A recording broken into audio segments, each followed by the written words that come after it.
Assalamu alaikum wa rahmatullahi wa barakatuh. Allah le Très-Haut a dit Bismillahirrahmanirrahim. Inna Allah wa malaikatahu yusalluna ala nabi. Ya ayyuhalladhina amanu sallu alayhi wa sallimu taslima. Sadaqallahu al-azim. Allahumma salli ala Muhammad wa ali Muhammad kama sallaita ala Ibrahim wa ali Ibrahim.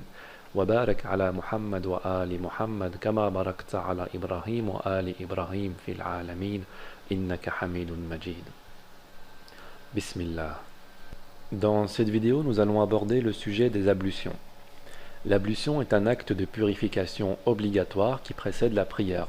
C'est-à-dire que lorsque nous nous apprêtons à prier, il faut obligatoirement avant tout passer par cet acte de purification spirituelle et physique. Et nous allons découvrir à travers le Coran et la Sunna du prophète sallallahu alayhi wa sallam comment pratiquer ces ablutions de la manière la plus authentique. Pour ce faire, nous allons d'abord voir ce qu'Allah Azza wa Jal dit dans le Coran à propos des ablutions et ensuite voir ce que la Sunna du prophète sallallahu alayhi wa sallam dit dans les ouvrages considérés authentiques. Commençons donc par le Coran. Et voyons ce que Allah Azza wa Jal dit dans la sourate 5, la sourate Al-Ma'ida, le verset numéro 6. يا أيها الذين آمنوا إذا قمتم إلى الصلاة فاغسلوا وجوهكم وأيديكم إلى المرافق وامسحوا برؤوسكم وأرجلكم إلى الكعبين La traduction qui vient de s'afficher est une traduction que nous retrouvons dans la plupart des Corans disponibles aussi bien en ligne que dans les commerces. Ceci dit, c'est une mauvaise traduction. Ce n'est absolument pas ce que cela veut dire en arabe. Et nous allons comprendre pourquoi.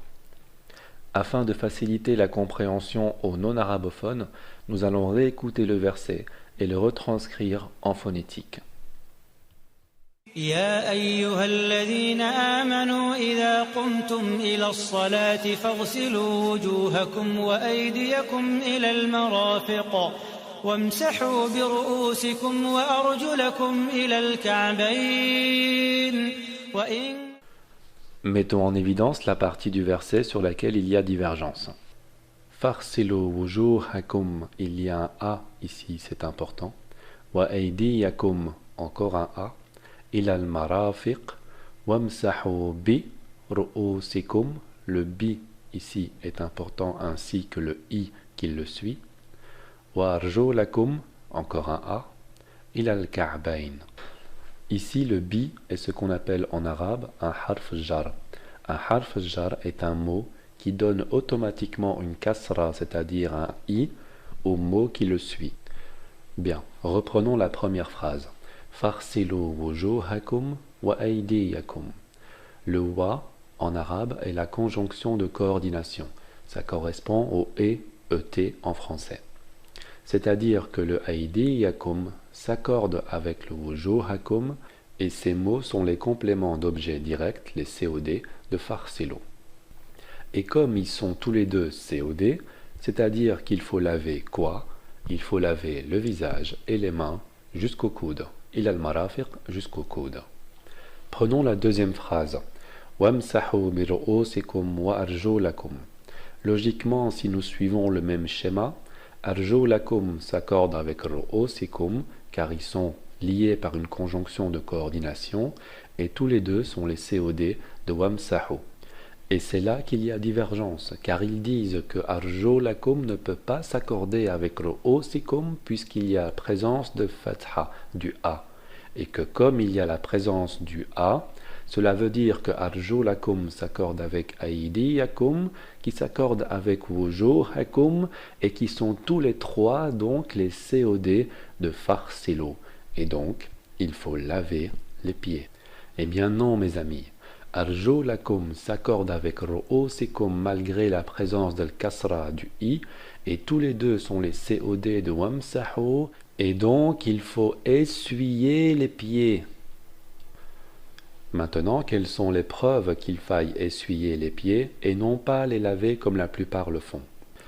La première preuve, c'est que le Coran al-Karim n'a pas été révélé avec les voyelles. Il a été retranscrit pour la première fois sans voyelles.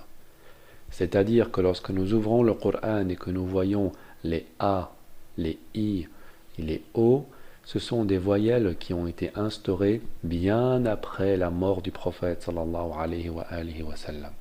Ce qui veut dire qu'à l'origine, le Coran pouvait être lu de plusieurs manières différentes. Le Coran pouvait être lu de plusieurs manières différentes.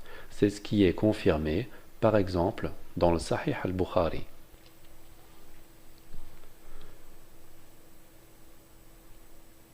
Pour rappel, il s'agit de l'authentique d'Al-Bukhari, le tome numéro 3 de l'édition Maison d'En-Nour, 75011, Paris.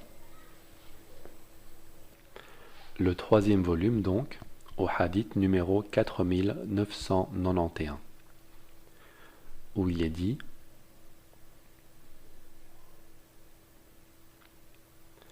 Ibn Abbas rapporte que l'envoyé de Dieu sallallahu alayhi wa sallam a dit: Gabriel me fit réciter selon un seul harf. J'insistais auprès de lui, lui en demandant davantage, et lui, chaque fois, en ajouta jusqu'à ce qu'il s'arrêtât sur 7 harfs. Qu'est-ce que cela veut dire? D'après cette même source, ça veut dire qu'Allah Azza wa Jal a révélé le Coran de 7 manières différentes et que chaque manière avait sa propre signification, son propre ta'wil, sa propre interprétation. Ce qui veut dire que pour un seul et même verset, il pouvait y avoir 7 lectures différentes et donc 7 significations différentes. C'est ce que nous précise Al-Bukhari dans la note en bas de page que voici. Il est dit 7 variantes de lecture. Des questions qui ont trait à l'historique du Coran et aux modalités de sa révélation, celle-ci est une des plus importantes. L'opinion correcte adoptée par la majorité des docteurs de l'islam comme Makki ibn Abi Talib, Abd al-Barr, ibn Qutayba, ibn Shurayh et d'autres encore, est qu'il s'agit soit de vocables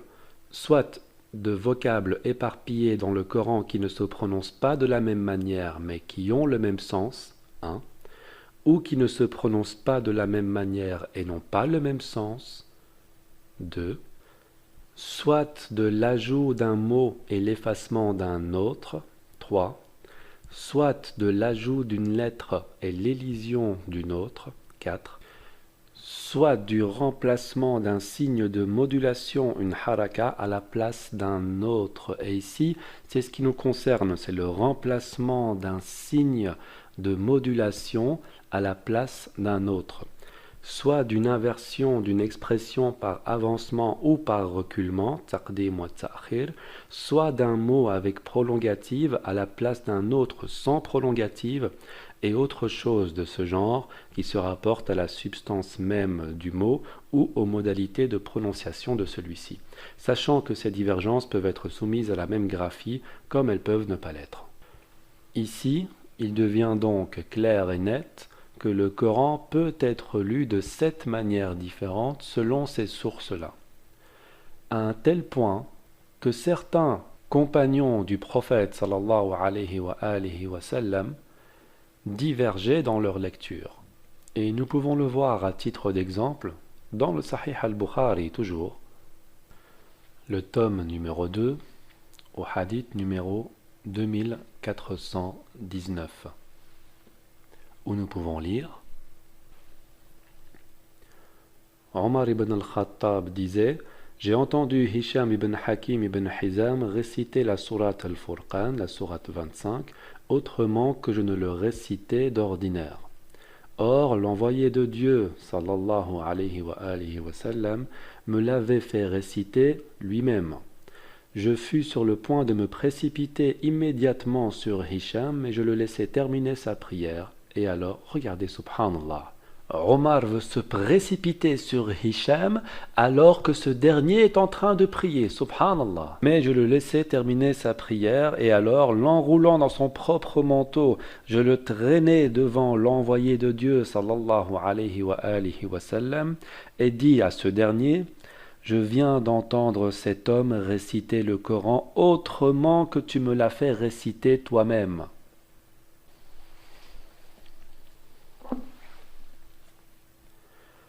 Lâche-le, me dit le prophète. Puis, s'adressant à Hicham, il lui dit de réciter. Celui-ci récita. C'est ainsi que cette sourate a été révélée, ajouta le prophète. S'adressant alors à moi, il me dit de réciter. Je récitai. C'est bien ainsi que cette sourate a été révélée, ajouta-t-il encore. Le Coran a été révélé de cette manière. Récitez-en ce que vous pouvez. Il est donc clair et évident que le Coran peut être lu de plusieurs manières différentes.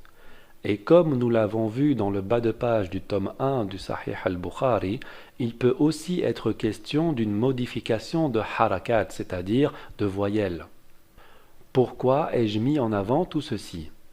Car si nous revenons au verset des ablutions, donc le verset numéro 6 de la sourate numéro 5, cela veut dire que ce propre verset peut être lu, lui aussi, de 7 manières différentes.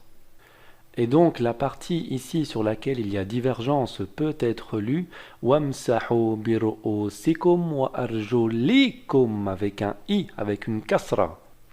Donc on ne pourra plus dire que arjulikum se rapporte à aydiyakum puisqu'il porte une kasra, un i, mais se rapporte plutôt à ru'usikum qui lui est le COD de wamsahu.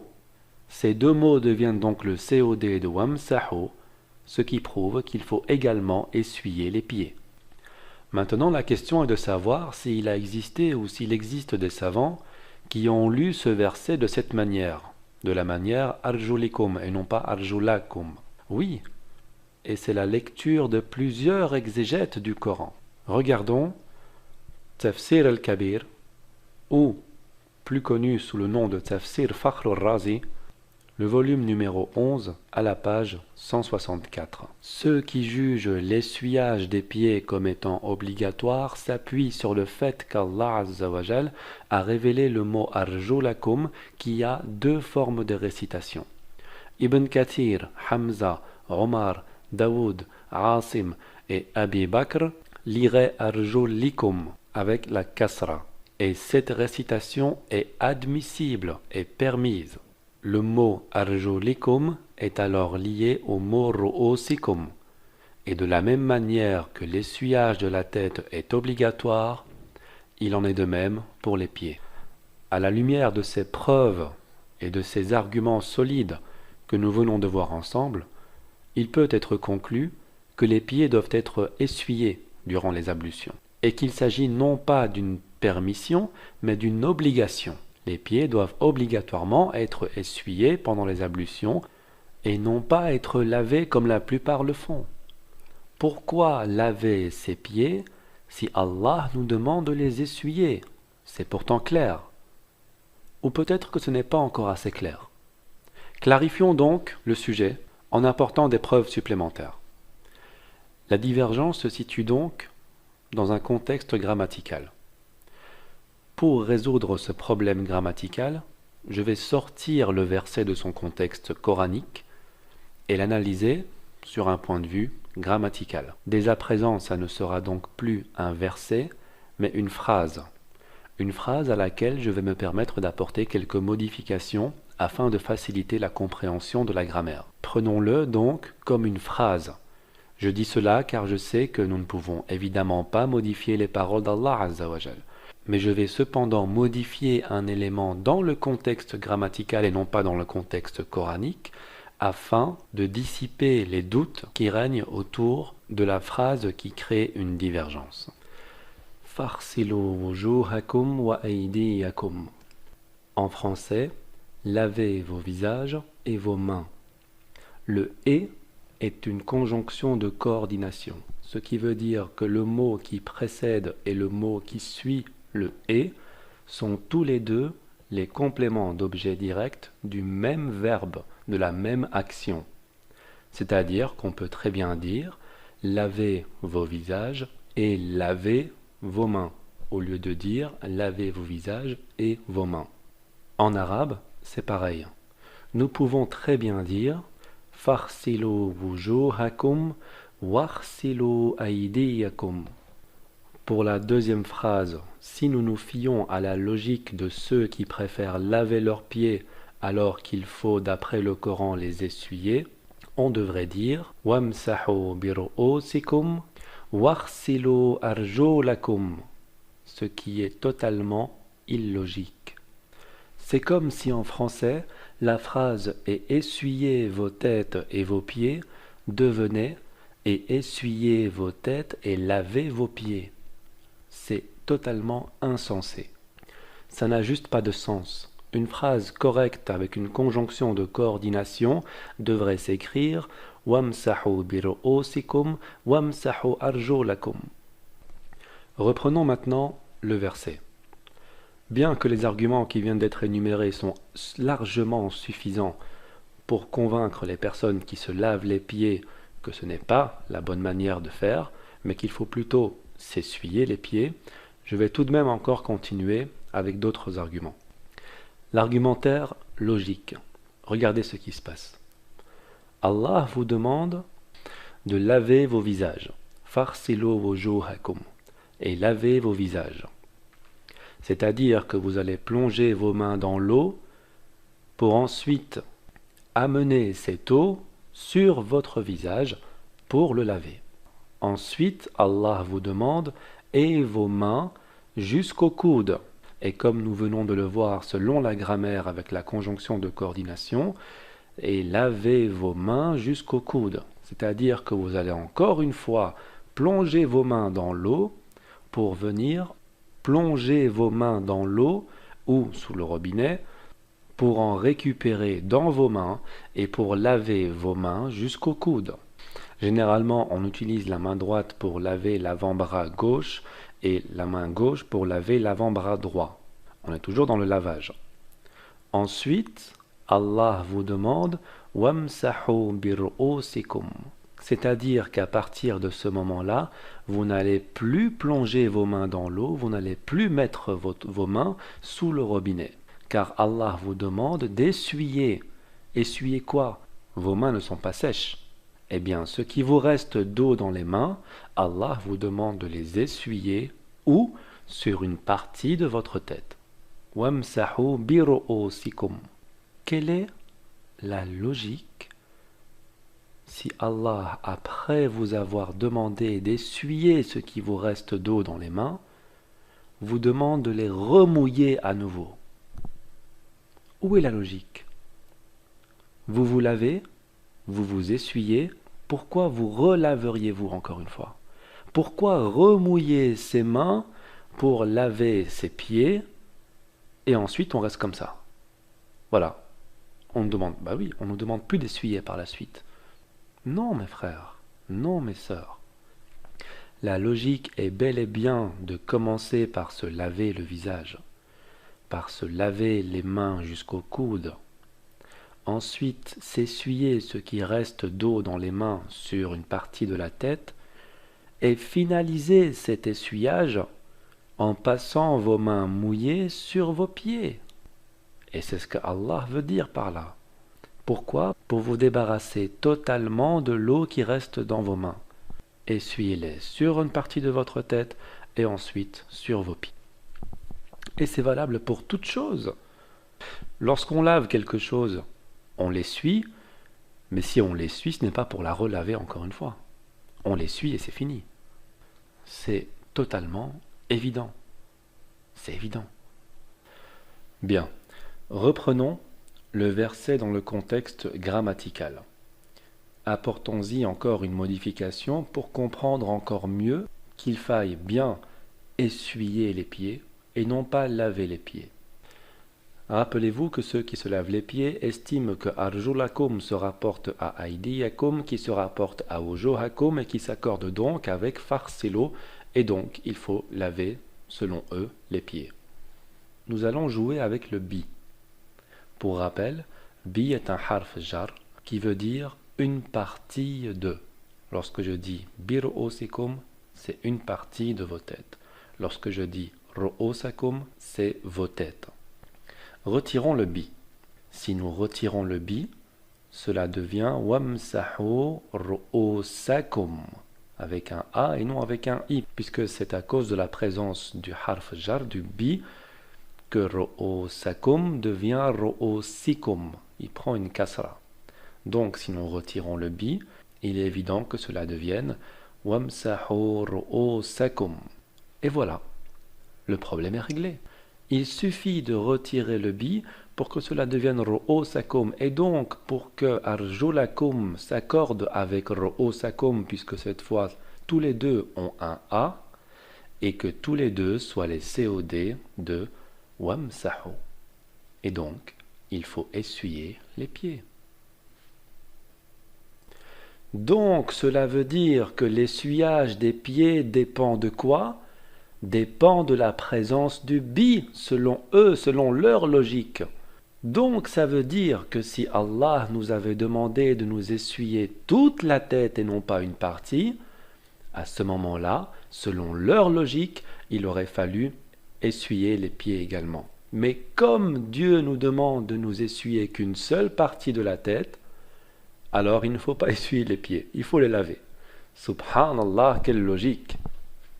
Il faut juste comprendre par là que la présence du bi montre uniquement une précision quant à l'endroit de l'essuyage.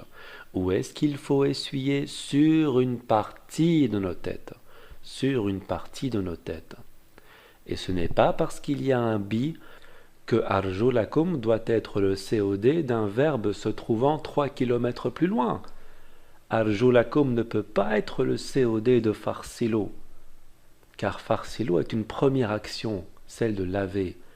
Mais entre farsilo et arjulakum, il y a une autre action qui est mise en avant, c'est wamsahu, essuyer. Et arjulakum est le COD du verbe le plus proche, et non pas le plus éloigné, ça n'a pas de sens. Je suis désolé, mais laver ses pieds pendant les ablutions est une action qui ne tient sur rien. Elle ne tient ni sur la grammaire coranique, ni sur la logique. D'où est-ce qu'elle vient? D'où vient cette pratique de laver ses pieds? Nous allons le découvrir, Inch'Allah, dans quelques minutes. Voici pour les arguments grammaticaux. Voyons maintenant un dernier argument logique. Écoutons la suite du verset.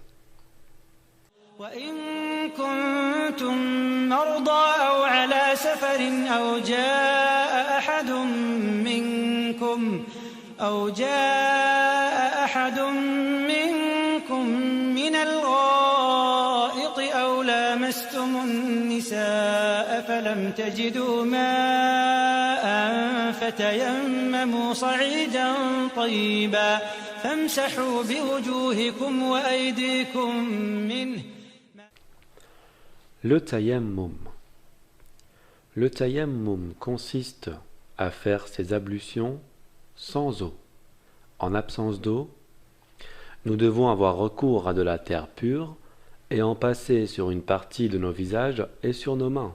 Ne voyez-vous pas soudainement un rapprochement avec le verset des ablutions qui vient d'être porté à analyse? Ne voyez-vous pas la logique divine? Subhanallah. En absence d'eau, ça veut dire que si vous ne trouvez pas d'eau, alors vous devez avoir recours à de la terre, pure évidemment. Lorsque l'eau est présente, ceux qui se lavent les pieds, qu'est-ce qu'ils disent? Ils disent qu'il faut laver les visages, les mains jusqu'au coude, essuyer les têtes, ou une partie de la tête, et laver les pieds à nouveau, donc réutiliser de l'eau pour laver les pieds à nouveau. Oui, mais en absence d'eau, faut-il passer la terre pure sur nos pieds?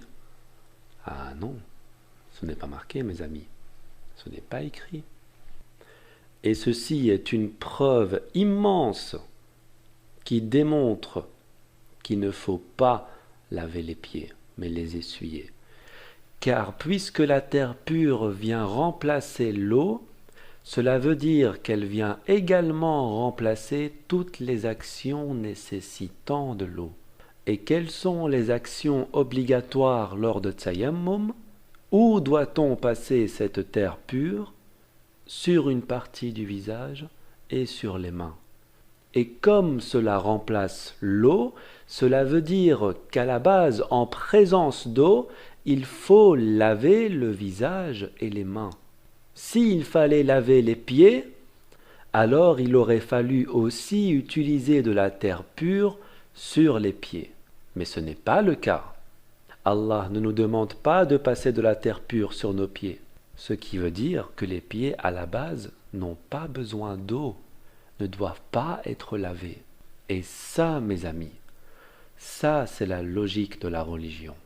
Ça c'est la preuve divine qu'il ne faut pas laver ses pieds, mais juste les essuyer.